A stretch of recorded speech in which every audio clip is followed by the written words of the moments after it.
would take the aluminum foil off, make them into aluminum balls, and that would also be sent off to use in the war effort.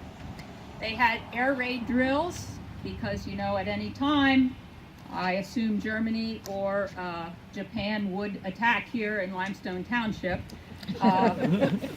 But you had to be ready no matter what. So I think everybody carried their lunch to school. They didn't have hot lunches at that time.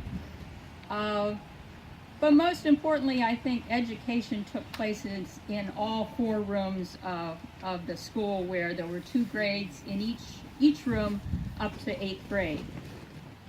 Paul Rote and Charlie Hartman were the bus drivers that brought the kids to school. As you know, at least I can remember even from my age, Strict Road was notorious for blowing shut and drifting during any kind of a snowstorm that would occur. So Wanda said that there were times when they didn't have school for several days in a row because you couldn't get to the school. But I also can remember my dad talking about how he and neighbors would actually shovel that road out by hand so that school could happen, kids could get to school. If you missed the bus, you walked. Nobody took you. You just had to get here one way or another. And then my sister told me that in the spring, Mr. George Strauss would drive the bus and take the kids to Washingtonville, Valley, and Anthony schools, and they would play softball and baseball. So that was really interesting. By the time I got here, we only got to go to Anthony. I don't know if the school budget had dwindled and there wasn't money to take us every place, but we still could go to Anthony school.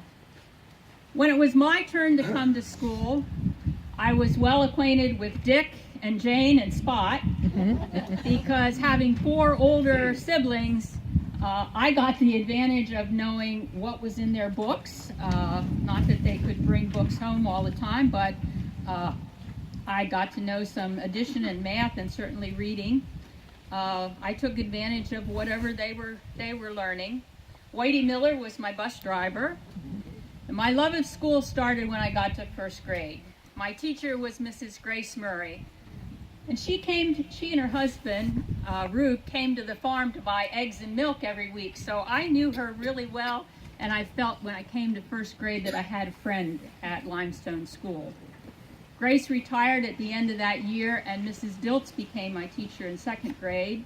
Mrs. Hartman was our 3rd and 4th grade teacher, and Mr. George Strauss was our 5th and 6th grade teacher. By this time, we had hot lunch. We were really moving up in the world.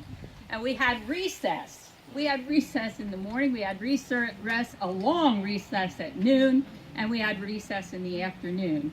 You could play a whole game of ball during that noon, especially if the game was good and Mr. Strauss could see that one side or the other had to win, so we got the extra time we needed.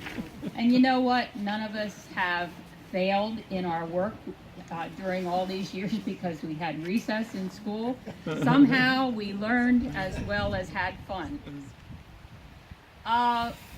As you can see, I've always thought these grounds at Limestone School were beautiful. We had a lot of areas in which we could play. You could play ball here, and the girls lots of times would play softball down by where the Grange is. These trees, we used to play under the pine trees. We used to play under the maple trees that were on down there.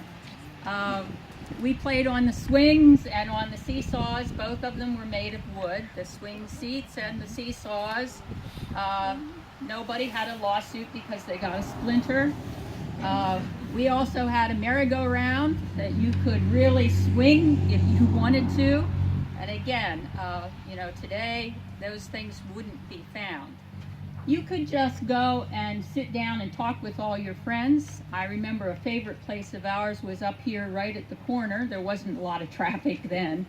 I also found out that you can get poison ivy on your butt from sitting on the ground. And I learned a lot about being careful about where you did sit down. And we got our polio shots in the health room, in that health room that was dedicated when the polio vaccine came out. We had art and music teachers who came to the school, and we had the Home School Association meetings and programs which were held at night. And at that time, they would open the doors between Mr. Strauss and Mr. Shell's room, and parents would sit there, and the program would be whatever it was would go there. I remember when I was in 6th grade, the program was called The Littlest Angel, and I got to sing. Let's see. You might ask, well, how modern was our education? Well, today, you know, we have cooperative learning. That's a very important thing. Well, certainly, we had cooperation in our classrooms, because having 2 grades in a classroom, if younger students were having trouble, our teachers encouraged us to help them and to help them with their work so that they'd be successful. The open classroom concept, well, all you did was open the doors between those rooms, and we had a big room.